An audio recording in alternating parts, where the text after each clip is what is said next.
Hello, Poonam. Am I audible?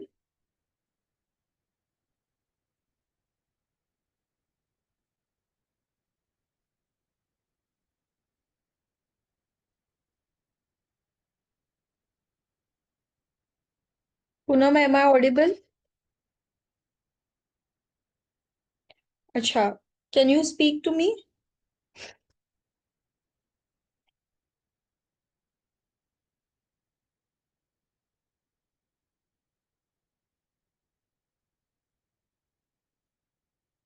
Acha. MIC is not working. Okay, okay. We are already late, and it is only 2 days workshop. So I think then I will not wait. Usually, what I do, Poonam, I interact with students before I start to know their background. I give my introduction.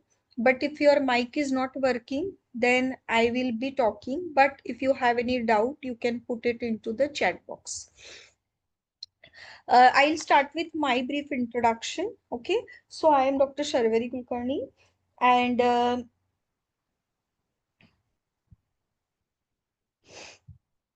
I have completed my PhD in biotech engineering, and my specializations are uh, my expertise are computational biology, in which I have my international publications also. I have 13 years of experience in this field, and I am Chief Technology Officer of BDG Life Sciences, where my role is to conduct online trainings and workshops for these topics. My specialization are all the softwares of bioinformatics, advanced and basics, and molecular docking, MD simulations on all platforms, and NGS. All these are my specializations. So this is specifically a beginner's course, so we actually had it for 10 days, but then we started on the demand, and we broke it into short things which are more specific. So in 10 days I used to cover around 25 tools, so but now we have broken it into 2 3 days. So this part which you have enrolled for is only for the introduction, application, introduction, and some information about databases, file formats, and how to operate databases.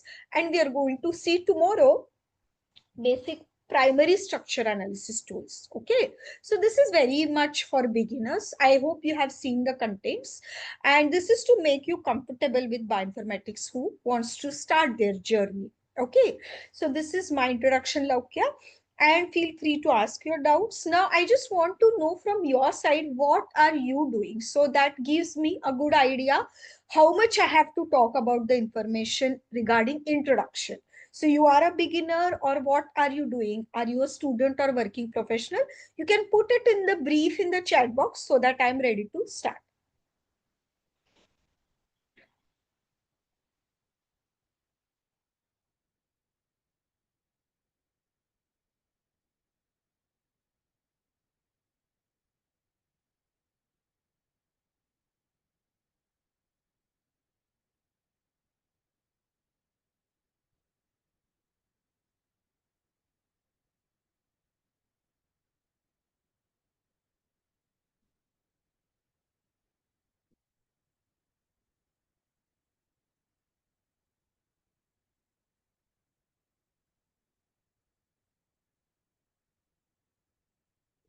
Acha, you are doing BTech Biotech. BTech Biotech in which institute, Poonam? And which year?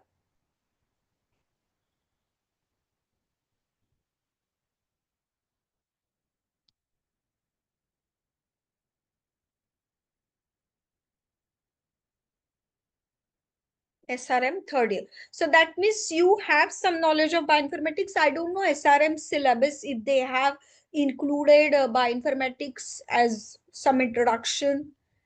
Have you done some bioinformatics, or you're totally new in this subject?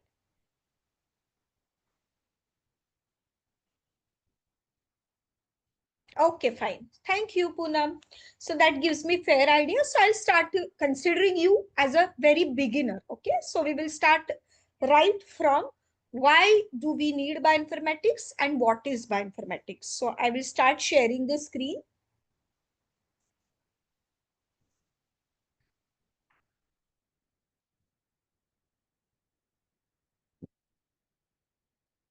Actually, my technical team was supposed to give you the welcome mail. I think it must be in your spam. I think you did not receive it, and I was waiting for you on the link. So I just started taking your number and started a chat.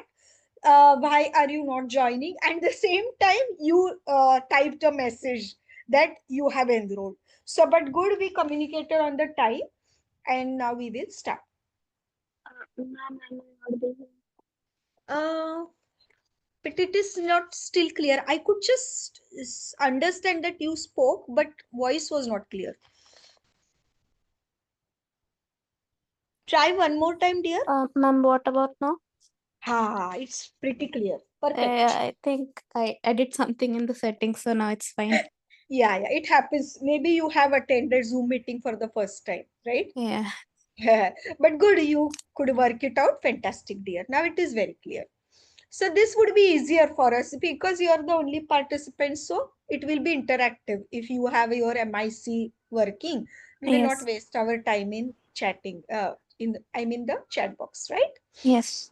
All right, now, Poonam. So we will start now. Ma'am, actually, it's Laukya. Poonam is my initial. So I am sorry. Means what It's is fine. your name? Laukya. Laukya is your name, and Yeah. Poonam is. My surname. Really? So Yeah. where are you from? Which state, dear? Uh, Telangana. Acha, because in our Maharashtra, Poonam is name. No, it's not Poonam. Also, it's Ponnam. Acha, okay. Good, you corrected me. So I will Yeah, call I you know Lauk. many people take my name as Poonam only when in college. So Acha, okay, no problem. Good, you corrected me. So Laukya is a pretty name. Okay, I'll call you Laukya. it's a very different name. So many people Yeah. don't think. No, it's nice name. So that is why I misinterpreted it as Poonam and Laukya. Okay, fine. So you are studying SRM where in Telangana? No, ma'am, Chennai. I Chennai. am Oh, from Telangana, but I am studying in Chennai. Chennai. So you stay in hostel. Yeah. All right.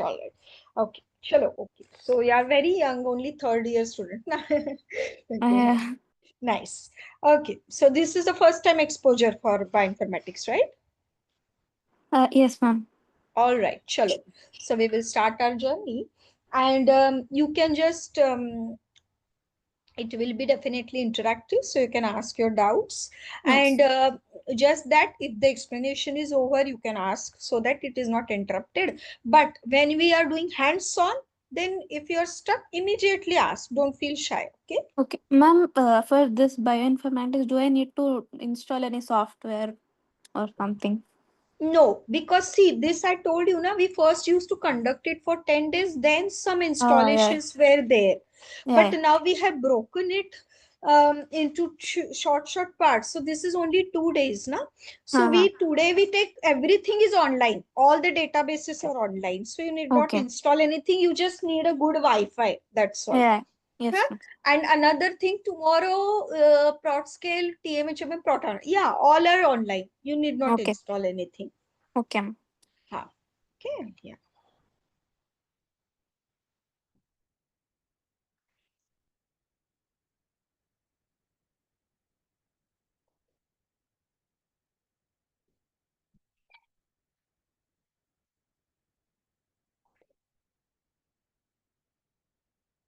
Okay. So, dear, we will start with what is bioinformatics. So, if you see on the screen, this is the picture which I have created for data generation.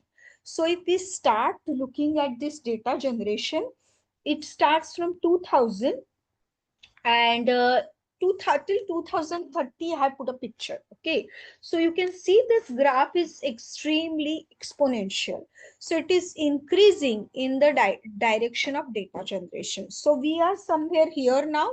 Until 2025, we reach somewhere here, and that will reflect our data generation of about 40 to 60 gigabytes of data. So it's huge amount.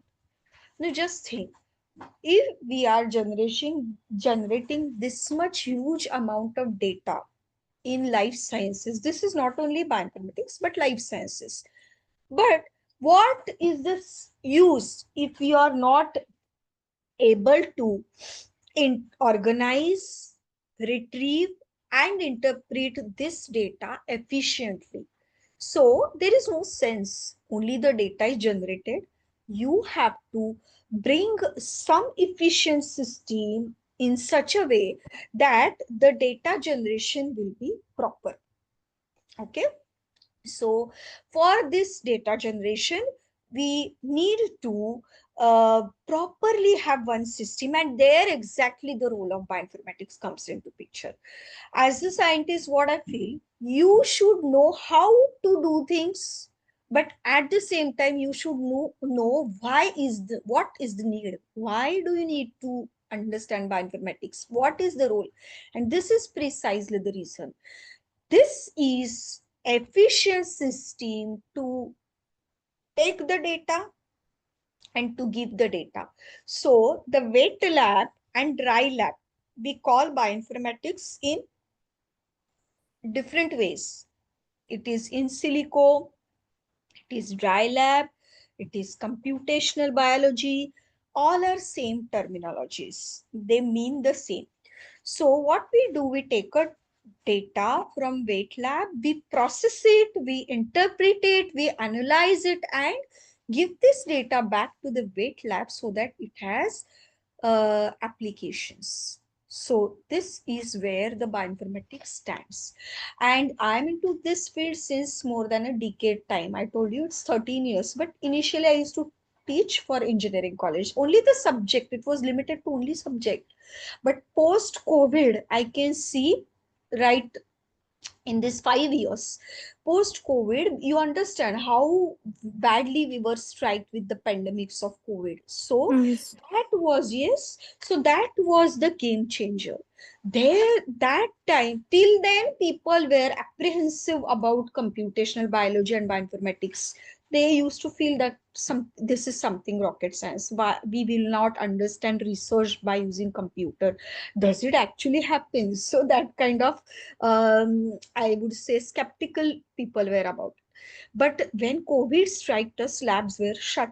But can we afford to stop research? No. In fact, we were in die-hard need to understand how the vaccines will be developed, how the drugs will be targeted against the COVIDs. And that was precisely the time where scientists shifted the research from wet lab to dry lab. First in silico designed vaccine was by Moderna company, which was purely RNA-seq vaccine. And then the scientists started understanding importance and benefits of using computer in the research. So then we developed databases and all are very old, but we actually started using it for the purpose of research.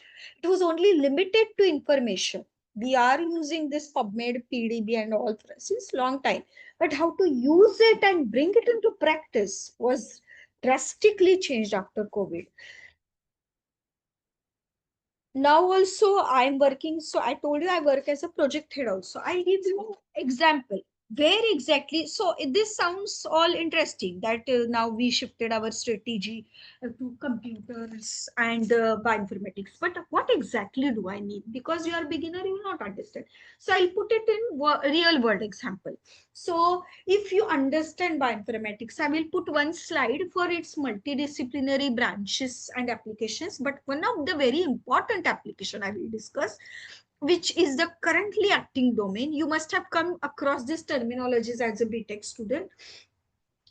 Computer aided drug designing. So in that we have docking, you have MD simulation.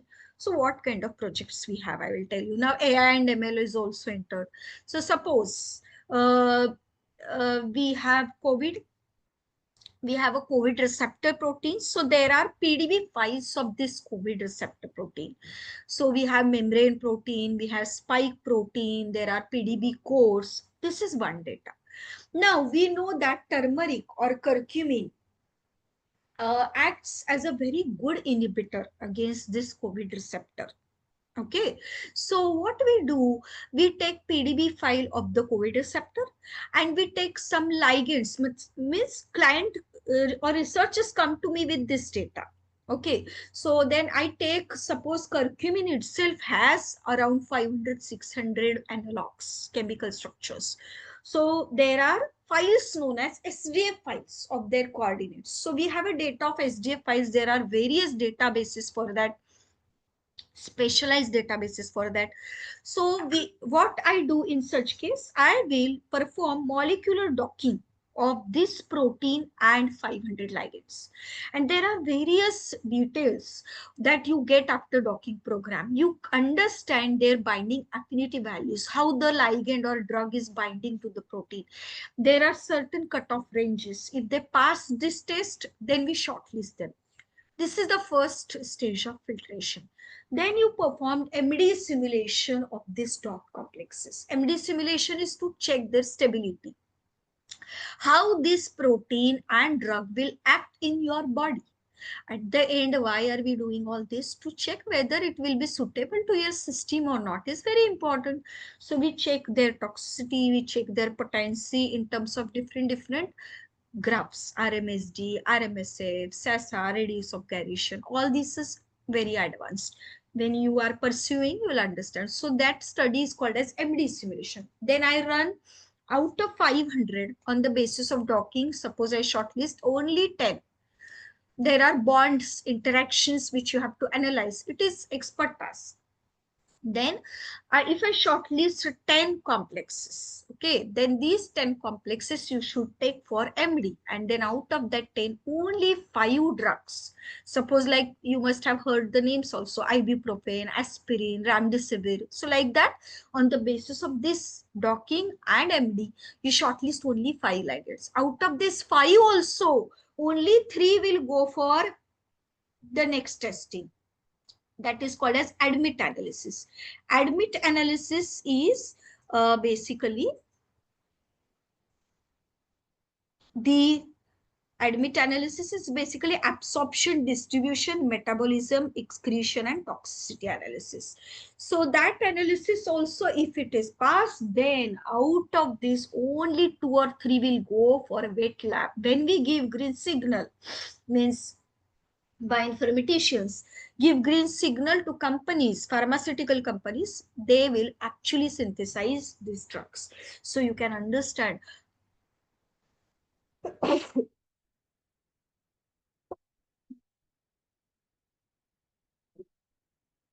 Excuse me.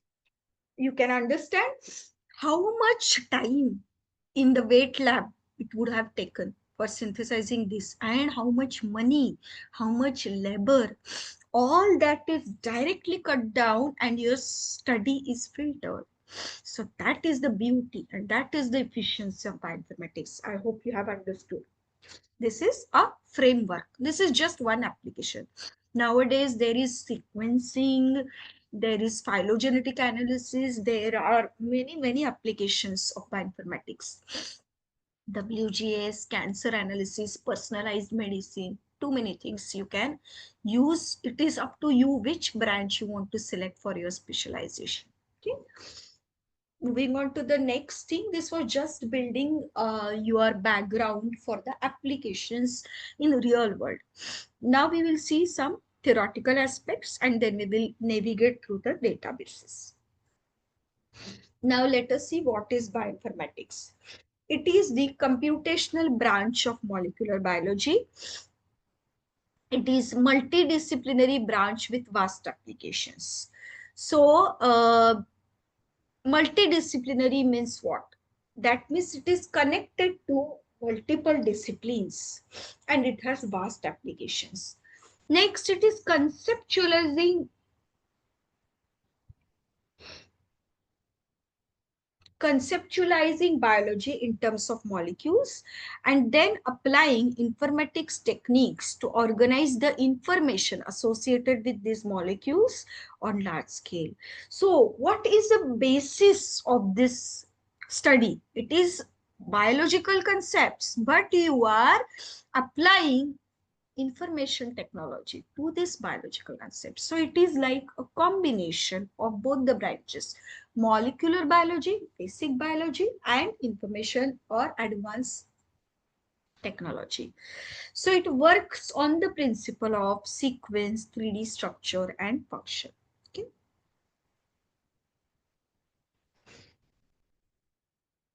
Now, going ahead with the next part, this slide I have put as a simple image to show the system biology and relation of bioinformatics. So this is a living cell. Now, if you cause any perturbation or disturbance to living cell, it causes dynamic response. Though we say that this system is static, it in the real scenario, this system is not static, it is dynamic if you give it a disturbance. This we are checking. This response by a living cell we are interested to check. So how are we checking it? By creating the replica of living cell in terms of virtual cell. What is the dictionary meaning of virtual cell? Virtual cell, virtual meaning something which is not existing. We call it as virtual. So we are giving this virtual cell biological knowledge in terms of computerized information. So it will be sequence information, it will be structural information. And we are coming out, or we are by using or by giving this information as an input, we are getting output in the form of some practical results. So this is the scenario of bioinformatics. Now, as I mentioned, this is not a very new field. It is old. So when it started, actually, it has its roots in Human Genome Project. We initiated in 1988 and declared complete in 2003. Major goals in front of us were to determine 3 into 10 raised to 9 base pairs, identify approximately 30,000 genes, and computational tasks in front of us were storage and indexing, building context, and scanning for genes. This is the rough draft of Human Genome Project. Now, these are some milestones of the bioinformatics. So I put only the main things. So we started with Watson and Crick DNA model, which is very famous. Then Needleman-Wunsch algorithm, sequence alignment.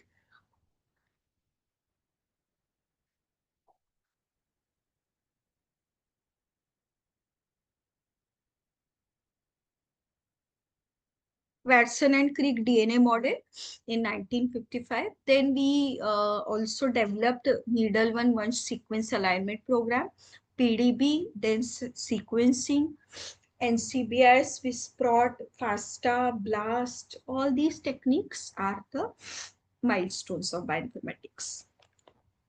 Then talking about this bioinformatics at the center, and there are different branches as I mentioned. So this gives you holistic view of where is bioinformatics actually used. So this I explained to you about the drug designing with the COVID example.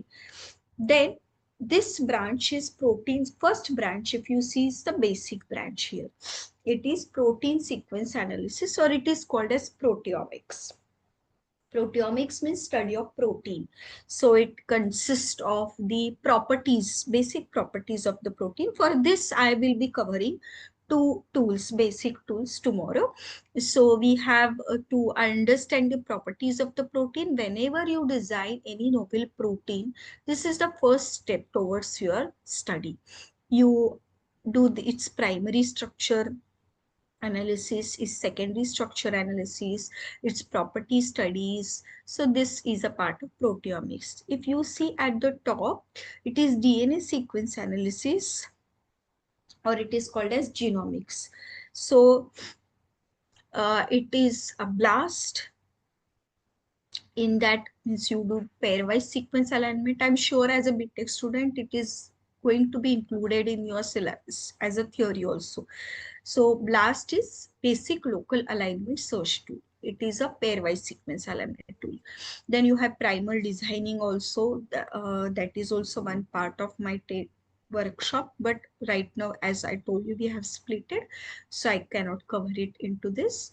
But later on also, after this workshop, you can contact me if you need any extra information from this. Okay, so then cluster is for multiple sequence alignment. So all these are part of sequence analysis. So when you know proteomics, you go to the genomics. When you do multiple sequence alignment to find the related proteins, nucleic acids to your query. Query means what? What you give as your question. Then you get this data. After doing multiple sequence alignment, you construct a tree known as phylogenetic tree, and you perform phylogenetic analysis. Then there are different ways of doing this phylogenetic analysis. I cover two tools for that. So Mega X and Cluster. Then we have MD simulation. As I told you, there is 10 days workshop where I teach right from making all the files MD simulation on Windows and on Linux system with different softwares and programs. Then you can see here molecular interactions, which is a 10 days docking program where I cover all the latest tools which are required for paper publications, by protein ligand docking, protein simple docking, protein multi docking, Linux docking, and then protein nucleic acid docking, and some specific research based paper based studies also I take for protein metal docking, protein conjugate docking with cancer case studies. Okay, then molecular modeling also I have included in this 10 days workshop itself, because now initially it was conventional. We used to conduct molecular modeling by Python scripting. But nowadays, thanks to AI, now we have AI-based tool known as AlphaFold 3 on which it is automated. So that also I have taken in this 10 days workshop. So this is to give you a total comprehensive and holistic approach and understanding of multidisciplinary branch as of bioinformatics, and also you will get an idea that what kind of workshops also I cover apart from this. I'll be happy if you want to learn advanced things also. Now we will come to the first part of the workshop, which is databases. Now, in general, also you must be familiar. Every now and then we use this terminology, database. Database means what? Uh, it is library of life sciences information collected from scientific experiments, published literature of high throughput experiment technology and computational analysis. So it is any database is a collection of information, and biological database is library of life sciences information collected from scientific experiments, published literature of high throughput experiment. They are broadly classified as sequence databases and structural databases. So sequence databases means, of course, the name itself says only the sequences are stored, and structural database means structures are stored. So I'm going to cover hands-on where I'll teach you how to operate on the databases. Two examples of sequence databases. There are many, but we will cover only three which are very commonly used. So you get confidence of working on that. One is NCBI, another is SwissProt, and structural we have PDB. Now, on the basis of the types of data, this is the classification. And on the basis of the, what you say, the criteria, there are two types of classes. One is primary and secondary. Before that, we just see what are the features of databases. Non-redundancy. Non-redundancy means they should not be repeated entries. So what will happen if they are redundant? Database unnecessary will take time, and then the annotation and filtration becomes difficult. No duplicate entry. There should not be duplicate entries. So they are computationally also uh, they are filtered. And some databases like Uniprot, they are manually curated. Sharing of data should be there. No data locking should be there. Sometimes some databases are like what you say, access is limited, it is uh, limited or restricted. That should not be the case. Inspection should be regular for with respect to the authenticity of the data. Examination should also be possible. Modification also should be possible. So like for example, I'll give you one. Suppose in NCBI, one XYZ scientist has deposited a data, and I work on the same gene or same nucleotide 5 years later. I should be in position to see its information in the data, examine it, and change it or modify if I come across with some valuable addition. There can be a modification, there can be a change. So with the version updated, you should be in a position to modify the data. So this much flexibility should be there for scientists in order to operate the database. Now, as I mentioned, on the basis of source of information, there are two types, primary and secondary. Primary means experimentally derived data. Secondary means data derived from analysis and treatment of primary data. So primary is directly taken from experiments. Secondary is after the processing and treatment of primary. Okay, so see, this I have made simple table, not a very complicated. People make a lot of complicated classifications. No need. These are the main highlights.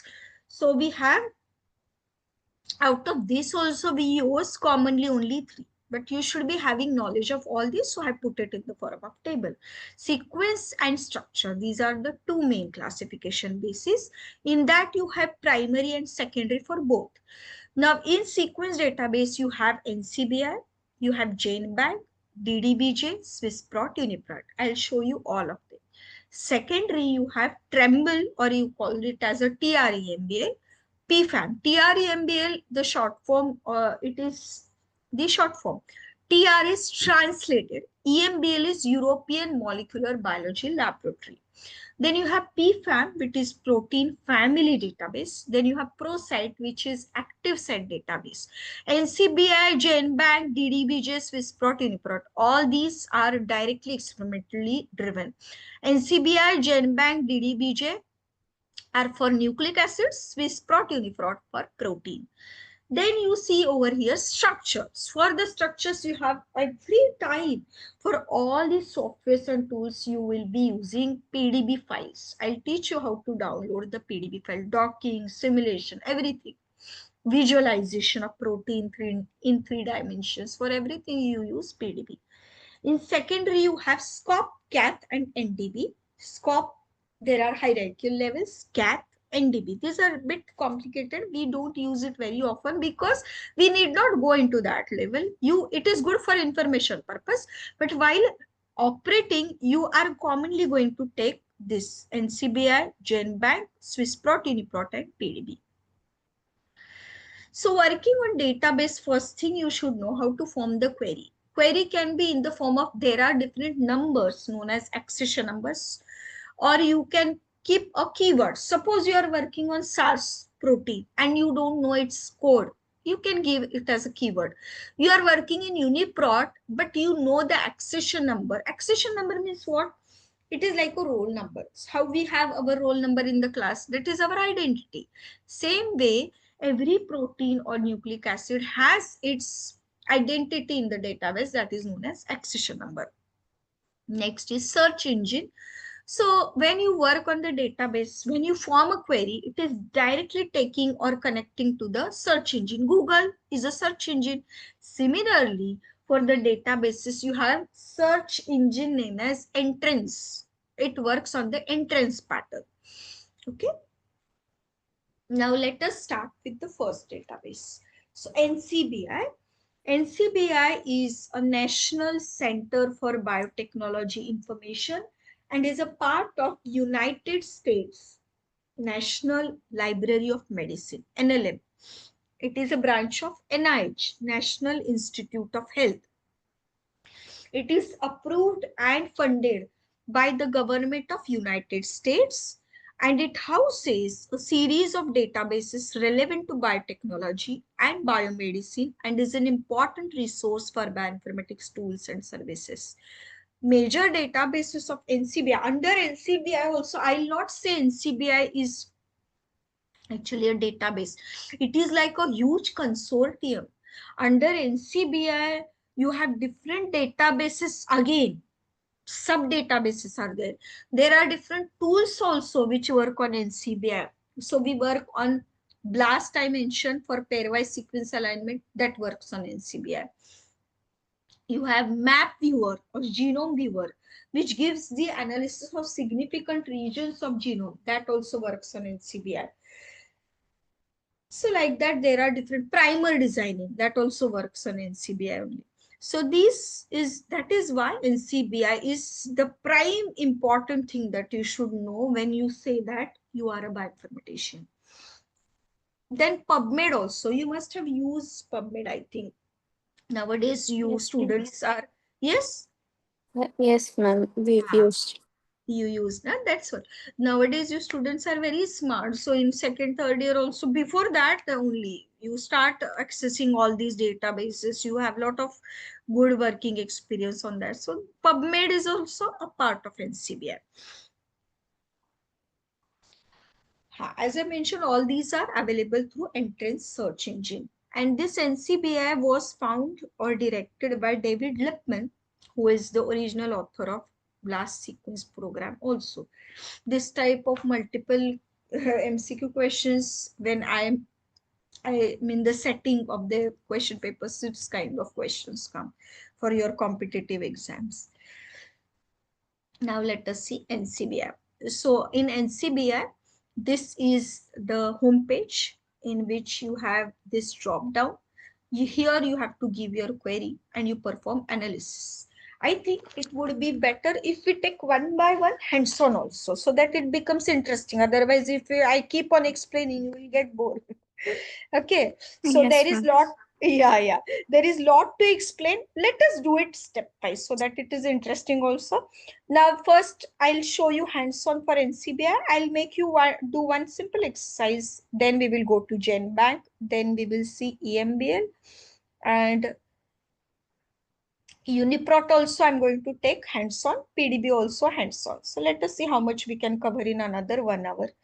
So, yeah.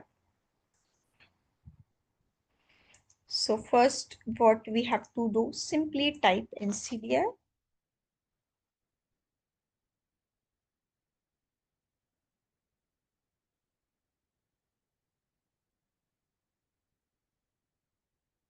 Yeah, so I was telling you, it has a lot of applications. On the left hand side, you can see the resource list are given. Here in the drop down, I was saying there are different types of data. It is possible. So all these data, gene, protein, SNP, PubMed papers, SRA is another database which we generally use for NGS, next generation sequencing. So now I will just show you simple example of any protein.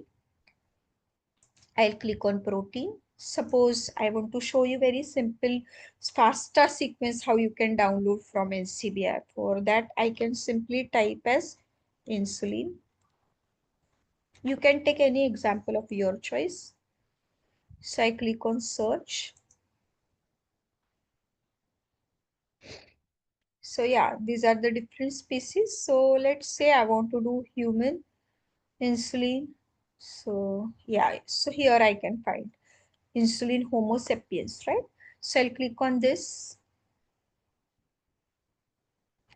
Yeah, this is a typical NCBI file.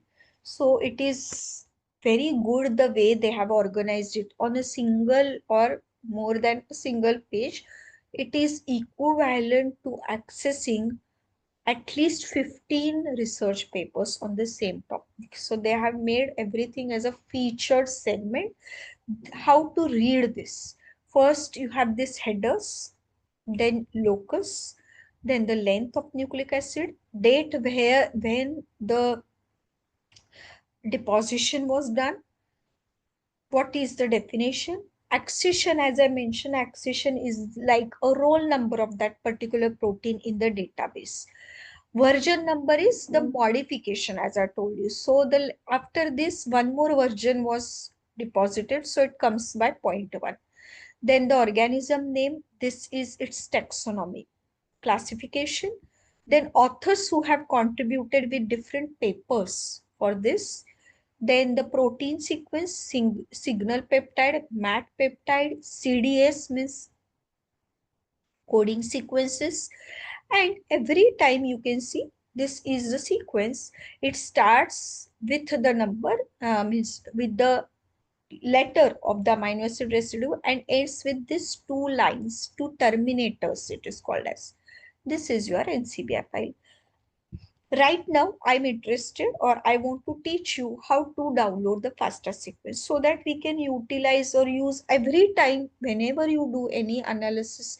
It just does not ask you any other, in just in general, any order of the sequence of amino acids or nucleic acids. There has to be a specific format, and this format is known as FASTA. I will also teach you in what is this format in detail, but right now just learn hands-on how to download it. So what you have to do, you just have to click on this FASTA. This is your FASTA sequence. So it always remember, it starts with this symbol known as greater than symbol. Then it is followed by accession number, the name of the protein, species, and the sequence of amino acid letters. This you have to copy and paste to every sequence or every tool that you do for the analysis. For example, tomorrow I will be taking primary structure analysis. There we have one tool known as prot scale analysis. In that we will be using this tool. Now, since it is only short program of 2 days, but later on also you will learn, not even if not from me, or if you, if I am able to teach you through some other program or in college also you do perform, I'm sure you are going to come across this in your course also. Blast, then Chow-Fasman, secondary structure prediction, tertiary structure prediction, then your genome browsing. For everything, you need to first know why and how to take this FASTA. So I repeat, we just went to NCBI, put a protein query, and you have to copy this and paste it in the Word file. There is a way to copy and paste it as a text in Word file. Simply name it as FASTA. Or there is a way for some tools, this Word file or text does not work. In that case, you will have to do this. You will have to choose this and create .fasta format of the file. Like for example, in phylogenetic tree analysis, it does not take this information as a copy pasted information. There you'll have to go to create file and create your .fasta file. All right, so this is going to be first simple exercise on NCBI. So I think, let me see how comfortable you are. You do it on your screen. I will monitor. If you generally, if there are more participants, what I do, I tell them to put the screenshots of the results in the WhatsApp group.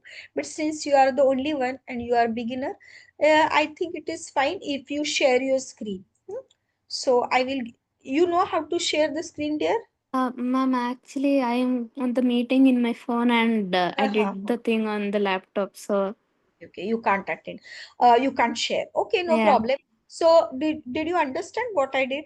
Yeah, yeah, I followed you like I was doing with you. So, I got it. Okay, fantastic. Okay, so then what you do? You just in the meeting itself. take the screenshot and share so that I can see if you have downloaded FASTA sequence. And whatever you do, I think save it in one folder today and tomorrow, all the files, so that it is a good reference for you. Yes, ma'am. I'll take a photo and I'll send it to you on this chat. On this chat is also fine, or if you are comfortable on the WhatsApp group, also fine. Oh, okay.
Ma'am, I'm not able to take a photo of this because I'm in the meeting on this phone.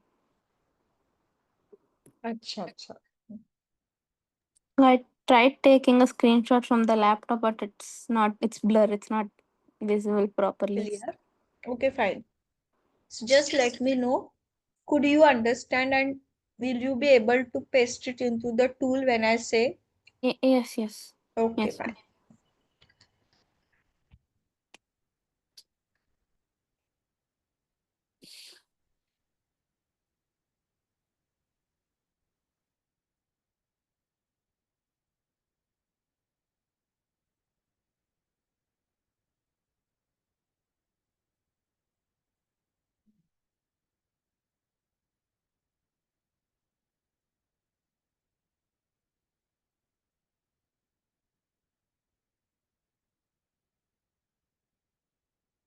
Okay.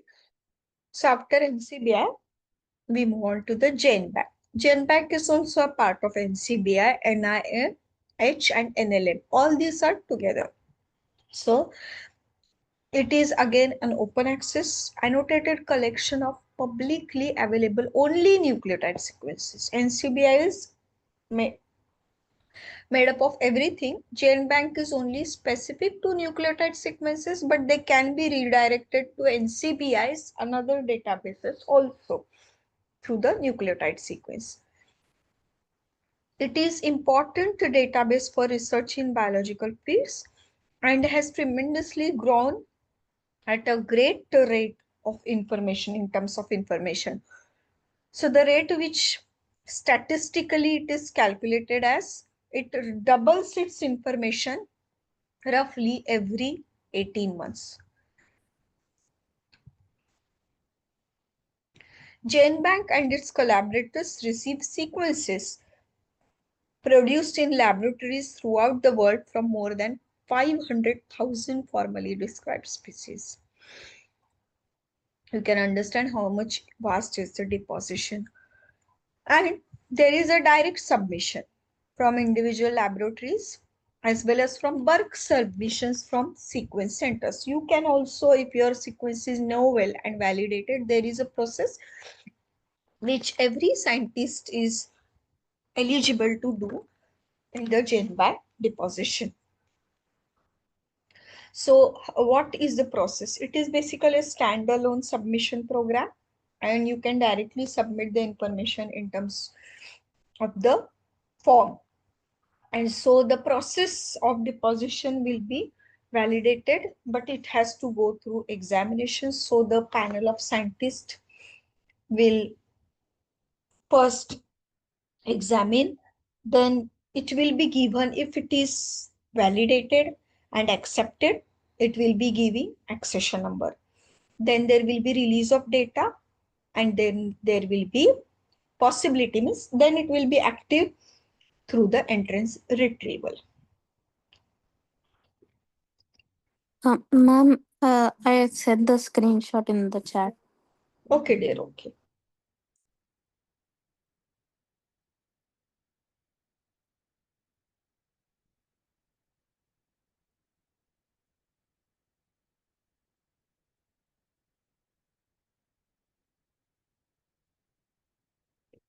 Yes, perfect. Very good, girl. Okay. Yeah. Now the next one is EMBL. EMBL stands for EMBL. We actually, it is just a center. We don't navigate through EMBL. This is for your information purpose.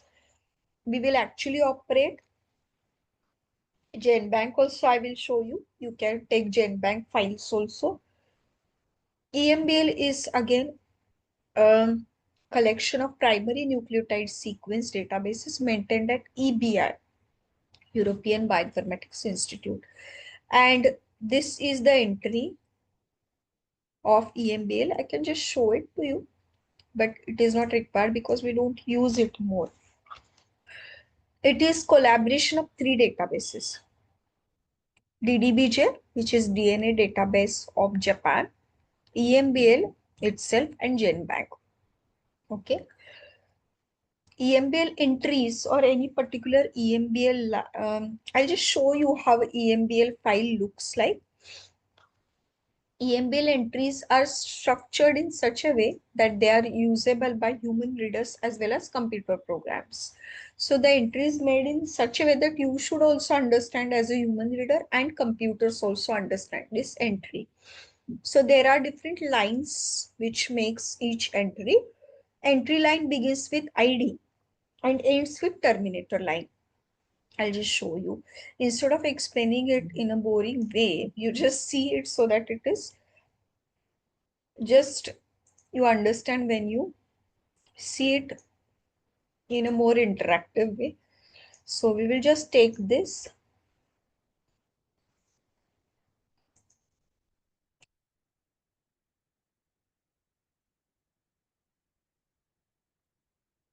Yeah. So this is how any particular EMBL entry looks like. So first it starts with ID. XX means the no comment or no data. Accession number, version number, same as what I explained now in NCBI, little bit different format. Each database more or less they are similar, just here and there. The structuring is little bit different, which makes the file and the database more specific. Then you have keywords, you have OS or the name of the species, all that. Okay. Then DDBJ is also one more database which collects nucleotide sequence data. It is a member of International Nucleotide Sequence Database Collaboration. This is the page of DDBJ. It has search engine. You can submit your own data. Services are also available, like some types of analysis DDBJ performs and gives you the result. Supercomputer is there, means if you want to, it is a paid service, but you can give your job and use or take on hire, because these supercomputers are very costly. If you want to use some projects, you can deposit it, but you have to register legally on that. Statistics of their services, their successful projects, and the activities, means the training sessions are also included for the tutorials how to operate on DDBJ. This is a typical file of DDBJ with the base pair, DNA information, accession, same almost. You must be observing almost all are structured in same Yes, ma'am. way, right? And every time there is first starting will be always this locus or ID, we call it as, and last line you always see there are two slash symbols which are called as terminator. So unless this terminator is mentioned, computer will not read it as the end of the file. So it is very important that after every sequence you put this 2/. Humans, the database will put. Now let us see this UniProt, and then I will take one more hands-on example on UniProt. UniProt is very, very commonly used. You should be very quick in operating on UniProt. Okay, and it is quick database. Why? I'll tell you the reason also. So first let us understand how the UniProt is structured. So UniProt KB is like a big umbrella, I would say. It is comprehensive protein sequence knowledge base. Under this big umbrella, we have two sections. UniProt KB or SwissProt. We also call it as SwissProt. So under UniProt KB, we have one section as SwissProt and we have another section as TREMBL, Tremble. In the SwissProt, you have manually annotated entries, and in the Tremble, we have translated EMBL, which contains computer annotated entries. Okay. UniProt provides the scientific community with freely accessible collection of protein sequences and functional information that is most widely used in bioinformatics community. Okay. Why it is called as curated means you understand SwissProt, scientists actually work on it. So each entry is well studied and manually annotated, whereas Tremble is through computer annotated entries. So whatever computer says, it will annotate it, it will describe it, and it will rank it. But in SwissProt, each and every entry is entered by scientists who are working on it. So it is more filtered. Only one protein has one entry. And TRAMBL is European Molecular Biology Laboratory data, but it is translated in terms of proteins. So only those entries will be there in TRAMBL. Whereas in SwissProt, all the protein sequences will be there. Okay, so let us see. This is how UniProt looks like. Now let us see one hands-on for the UniProt.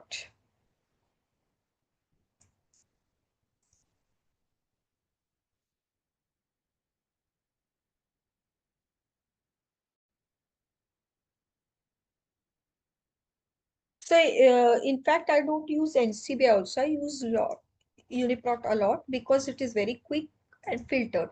In NCBI, it is like a Google. You have, even if you give human insulin, you saw so many entries were there. You will have to see what is your interest. It will come with mRNA, DNA, everything, unless you put a filter of protein. However, here it is only protein that is going to be present. So same thing if I give insulin, because it was previously done, it is coming under this section, examples. So I go on search. This UniProt is also extremely useful database. We take a lot of information in one UniProt file. So you can see on the left hand side, there are filters. You can filter if you want only humans, if you want only mouse, if you want only rat. Reviewed, as I mentioned, is SwissProt. That means reviewed by scientists. Unreviewed means computer annotated. It is TREMBL. Only they are ranked haphazardly. Okay. In SwissProt, filtered, so the number is so less. Okay. Now you see under this is known as entry. And what is this number? You must be seeing P01308. This is the accession number. So in NCBI, we had it in different format, like AAA and then the number. Here you have it as the particular code, like it starts always with capital P and followed by a numerical. So this is your accession number. Then entry name, protein name, and then organism name. Also, it gives in this information in the form of table the length. Then here you can see the tools. Then there is a download. So what we do here is, I told you how we have to learn how to take the FASTA sequence. So what I do, I go to download button. Here you have options. We go to the drop down and you go for FASTA canonical. There are different formats. We essentially need the FASTA canonicals. So I go to FASTA canonical, click on download button. Same sequence in the same format.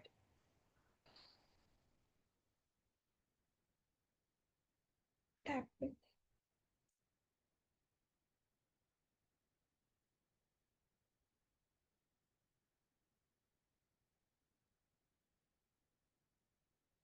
Yes, so same sequence in the same format will come. Here you can see greater than symbol is your FASTA, then species name, the name, species ID, and then the sequence.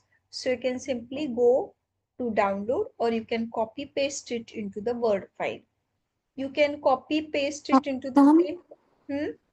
ma'am, when I'm saying download, it's downloading some 200,000 files. Oh, no, no, no. You must have clicked on something wrong. Okay. Now, can you share your screen? You have logged in through two different systems, or you can't? No, I'm still on the phone. Acha. So, where did you click exactly? Did you do the same thing which I performed? After going to fast download, I put faster canonical and Same way. said download. So, it should come like this. What went wrong in your case? Ma'am, did you select any particular entry or? Yeah, yeah, you must have not Uh, selected. I think uh, you went from here. So it is seen at uh, 291K, yeah, all yeah. the entries together. No, no, don't do that. What I did, see dear, I clicked on only one accession for human Okay. insulin. You Yes, click yes. on only one accession, then this UniProt file will come. This Mm. also gives you the function, then annotation, ontology of the gene, molecular function, its direction to different databases. All this is there. Keywords, databases, enzymes, pathways. One UniProt file is also lot of information. Diseases, how they are involved in the disease, what happens if the physiology is disturbed, everything is there. But what we want, this you can read it for yourself later on when you are interested and when you have leisure time. Right now, what my purpose is to teach you to download the file. So what we do, from this download, you have to go and then take the FASTA canonical. Now, could you do it? Yes, ma'am. Yes.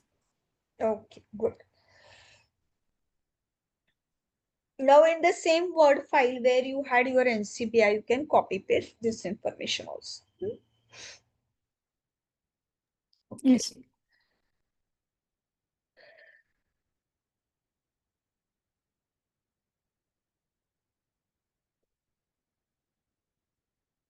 right. Now, the next is just, as I told you, is just the information which we have just now seen. It is TREMBL, which is translated European Molecular Biology Laboratory. It is a part of UniProt KB again.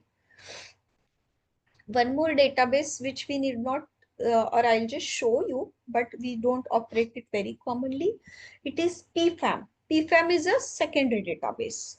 Why? Because from the database of primary, the proteins are segregated in the form of database of protein families. All the proteins which make one family is your PFAM database. So it includes annotations and multiple sequence alignments. How these families are made. First of all, you give all the sequences which are making good alignments. I think this is a little bit difficult for you to understand right now because you have not, first of all, not gone through what are alignments.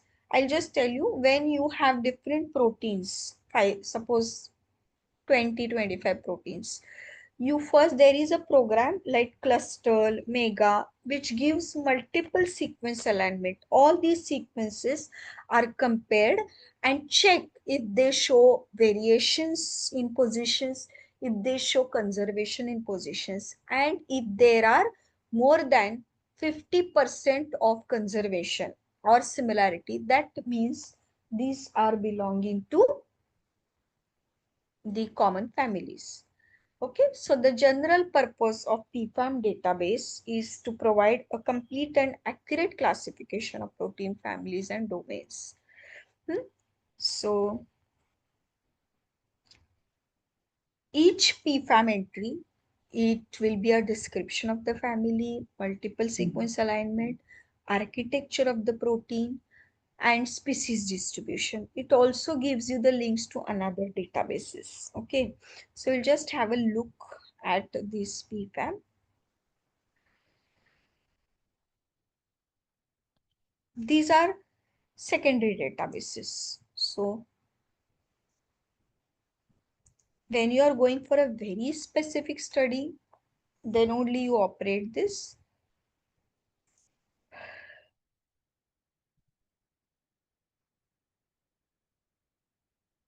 And initially, PFAM was a separate database, but there is one more consortium known as Interpro. So it is nowadays hosted by Interpro. It is linked to Interpro. So you have this kind of database. To know the protein family, I'll tell you what is family basically. So hemoglobin family, fibronectin family, insulin family. So understand, insulin is not a family. Insulin is a protein, but hormone is the family. Understanding. So any sequence which is similar, sequences which are similar, and if they match in their function also, so that means they belong in the one family. So if you want to have, this are the options. Sequence search. If you have any sequence that you can deposit and see where in PFAM you have similar sequences belonging to one family. So like we will give here a sequence. If you have any sequence, let us say, I now just now I have done this na uniprot. It is handy only. I'll take this sequence. Okay. So then you can put it into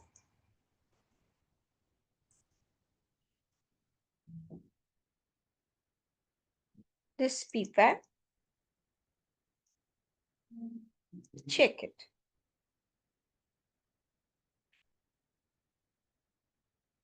So it will be directed to Interpro, and then if you click on search button, it will take the search and it will give you, now it is running, it will take some time to run, and then it will give you different databases to which it is connected, and that will give you a lot of information if you explore it. So this is just one way to see it. Interpro itself is a different exercise, uh, but right now it is not included in this workshop. But then I'll just show you even if it is not included. So through the PFAM, you can go to Interpro, and there are all the list, there is a list of all the interlinked databases that you can use to get all information about that particular sequence of the protein. So let it load. Till then, I'll just explain you one more database. So you have another specialized database known as ProSite. ProSite is a protein database. It is only for the active sites. So it consists of protein families, domains, functional sites. ProSites are part of XPASI database of the server. This also I'll show you just for the sake. Now the next is very important, as I mentioned, PDB. PDB is a database for 3D structural data of large biological molecules such as proteins and nucleic acids. The data typically obtained X-ray crystallography and NMR spectroscopy. So what is the the basis of this PDB information is the 3D coordinate data. Okay, so this is the first open access data for the PDB structure. So what is the difference? In UniProt and NCBI, you have only sequences, whereas in PDB, you have 3D coordinate information. So for the basic analysis, UniProt sequences and CBI sequences are sufficient. But as I mentioned, whenever you are using advanced tools, like when you are visualizing structure of a protein, when you are superimposing proteins, when you are doing its docking, its MD, then you have to take the PDB file. How to retrieve the PDB file is very, very important. And what is a PDB file? Here I have shown one example of SARS protein. Then you can download this. Now let us see if our so it is done. So this tick mark means it is done. So I'll just show you. We get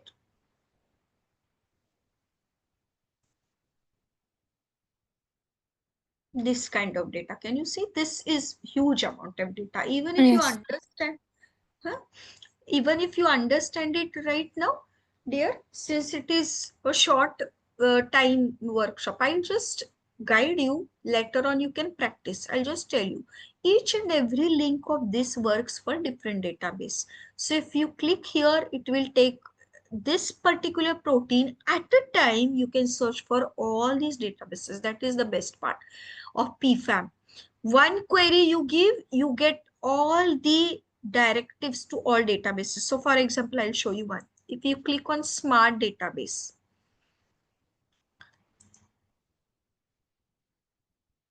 it will tell you the architecture of the protein. So insulin, so it will tell you how it is synthesized as a propeptide. It has two chains, how they are separated, what is the bond which is involved, A chain, B chain, all that. Okay, so this is like all these tools, my dear, are like, it's up to you how much you want to explore. When I take longer workshops for 10 days, or even if short, two people, if they are in the same workshop, one can perform this in 5 minutes and leave, but one can perform it for 5 hours also. It is so vast. It's up to you how much depth you want to go into.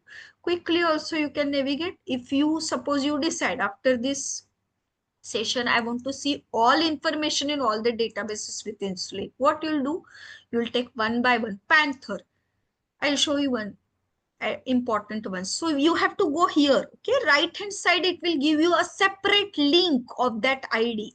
I go to Panther. What is Panther? Panther will only give you the neighborhood gene information, means insulin. All the genes which are related to insulin in all the species, according to scores, they are aligned. All the databases are with some defined criteria and purposes. Okay. Then I'll show you most important, and then maybe I'll make you perform that, and then we can maybe take a leave. So then next, as I mentioned, it is PDB.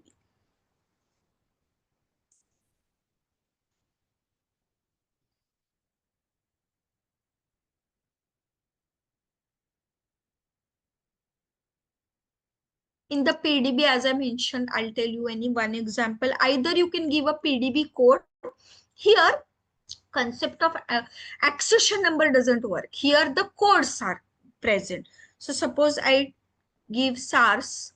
You know, there are multiple proteins. I am taking this NSP2, suppose. SARS NSP protein. So you come up with this PDB codes. Always see, you must have observed, it starts with first thing as a numerical and then followed by alphabets, capitals.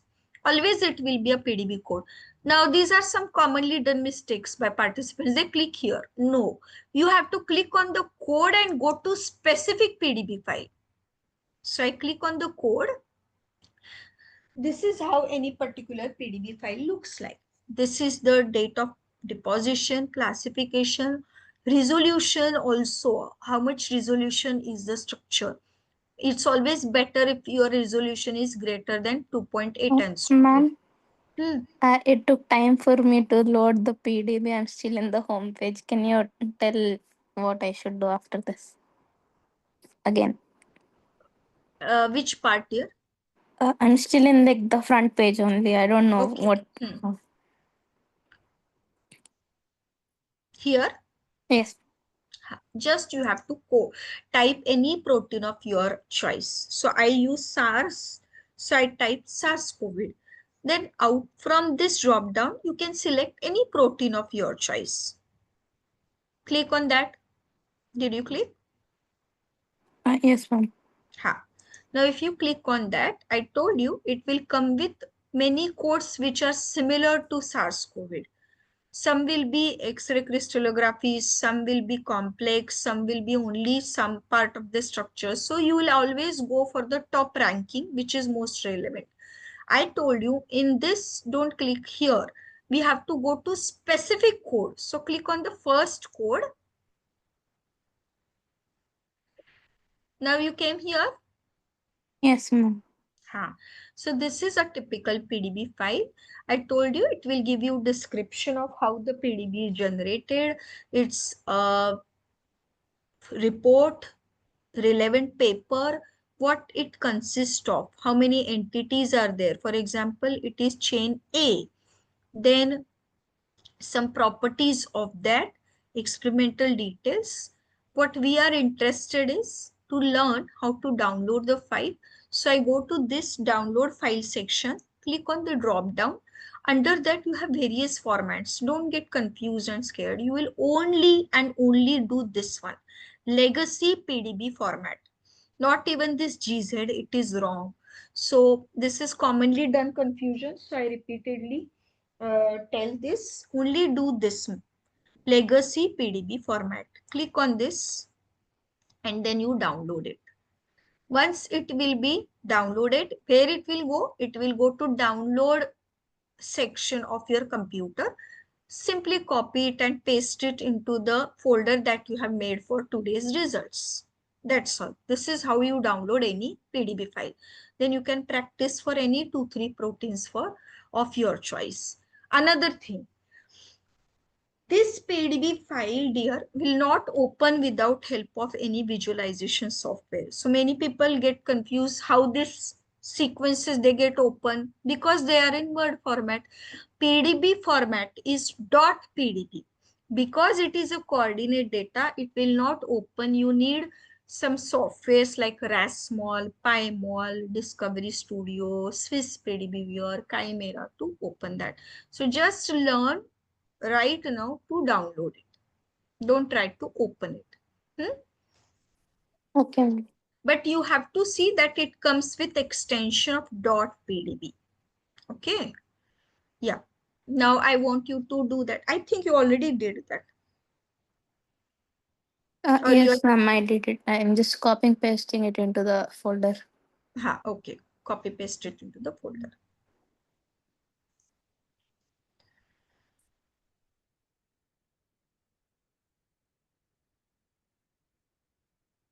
Yes. Done. Okay. Yeah.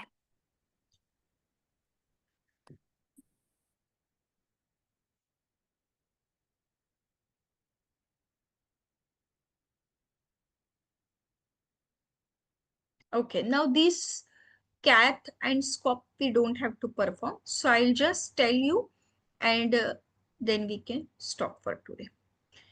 So first is CAT. It is a specialized database. You should just know what it is. So I'm giving you the information. CAT is divided in different hierarchical levels. Class. Class means the secondary structure. Alpha helices, beta sheets. Architecture is how these secondary structures are arranged in 3D space. Topology or fold means how they are connected, and homology is a superfamily. So these are the levels of the search of the cat. Another specialized database is SCOP, structural classification of proteins.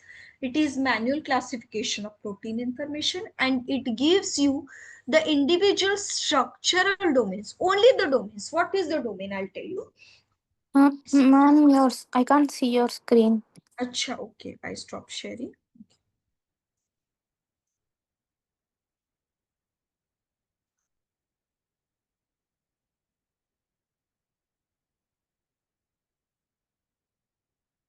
Yeah, so I was talking about scope.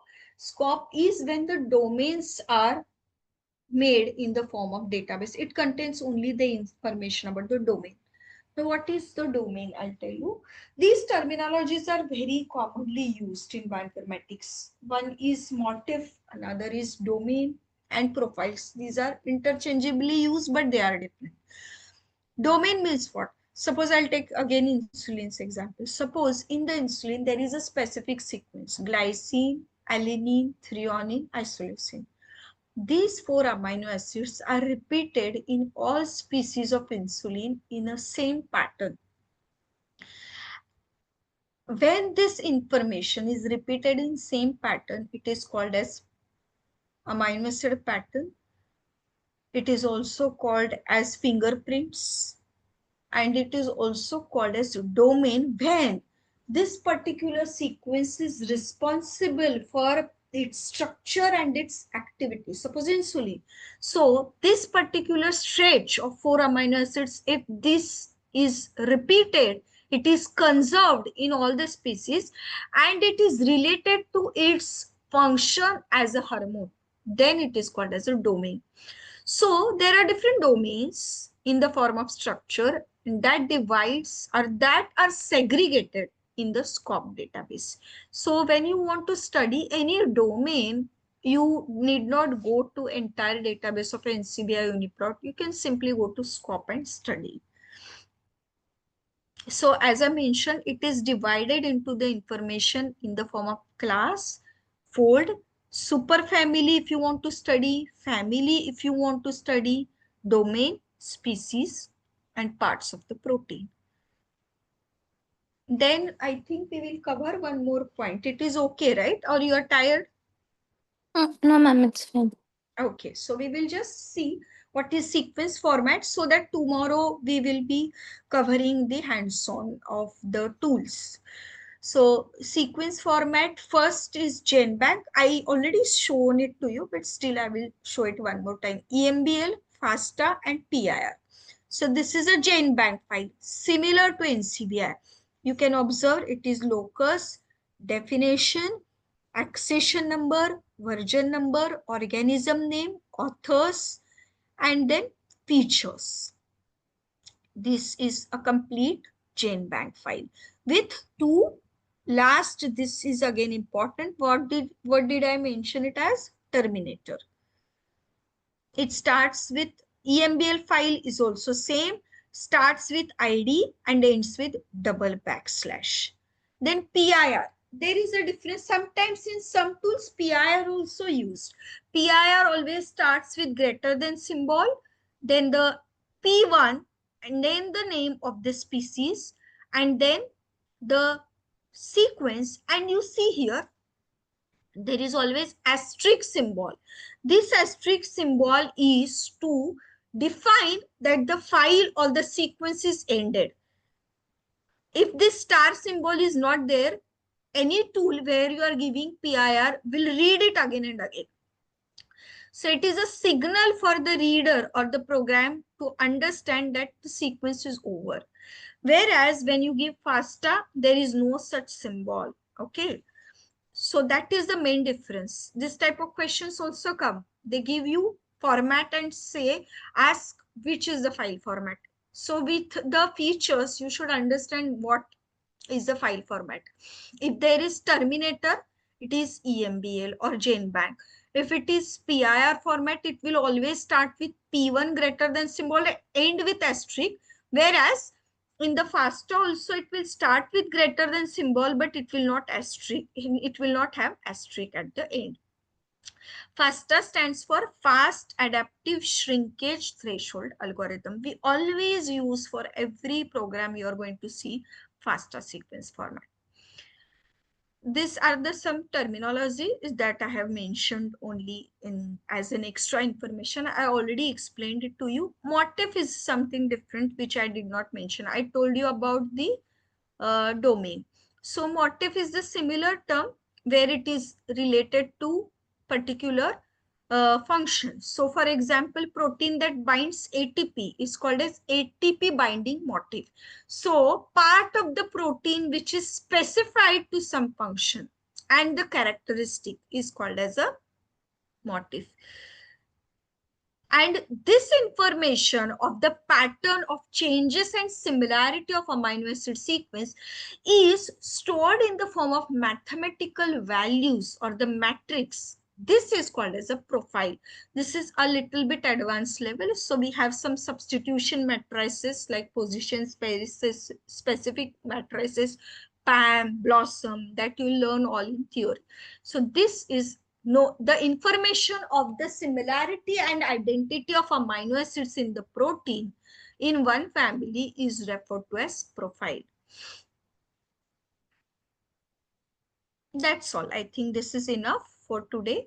Tomorrow we will see how to use these sequences in the prediction tools. Okay. Yes, ma'am. Okay. Everything clear? You are understanding? You're feeling simple or a bit difficult? What is? No, it's easy only. Like most of the stuff I have already heard of before, so it was easy only. Okay. How come? But you said you are new to bioinformatics. Like in we had protein engineering one course, so I knew about PDB, and in my 12th grade I took my extra subject as biotechnology, so Acha, I acha. got Okay, fine, fine. Good, good. So, but okay, databases, you had done PDB, right? like I just learned in theory. I didn't do it, so Okay, so what I'll say is till tomorrow you practice all these databases. If you have any doubt, any question, you can note it down. Tomorrow we will discuss. And yes, tomorrow we will do some prediction analysis tools also. Okay? yes, ma'am. All right, dear. So good night and same link tomorrow. Okay? So we will start sharp at 8 tomorrow. Hmm? Okay, ma'am. Yes, ma'am. Thank you, Bye. ma'am. Take care. Yeah, and this recording will be updated, uploaded on the same group. Okay, Lokya? Okay, ma'am. WhatsApp group. Okay, Yes. chalo. Bye. Bye, ma'am.